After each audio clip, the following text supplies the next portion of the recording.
Hi all, welcome to Chottu's world. അപ്പോൾ നമ്മൾ ഇന്ന് പറയാൻ പോകുന്ന കഥയുടെ പേര് കരടിയും രണ്ട് സുഹൃത്തുക്കളും.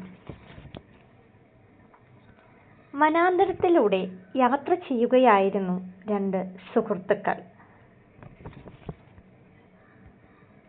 പെട്ടെന്ന് ഒരു കരടിയുടെ മുന്നിൽ ചെന്നുപെട്ടു.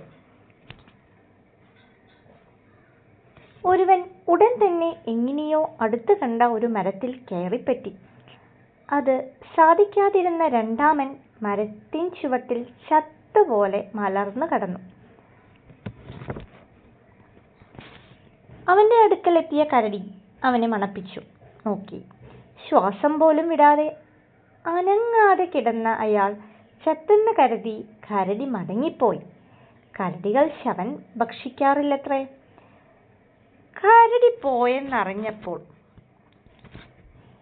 മരത്തിൽ നിന്ന് ഇറങ്ങിയ സുഹൃത്തിനോട് പരിഹാസപൂർവം ചോദിച്ചു, അല്ല, കരടി നിന്റെ ചെവിയിൽ എന്താ മന്ത്രിക്കുന്നത് കണ്ടല്ലോ, എന്താണ് അവൻ നിന്നോട് പറഞ്ഞത്? അപ്പോൾ പറഞ്ഞു അവൻ.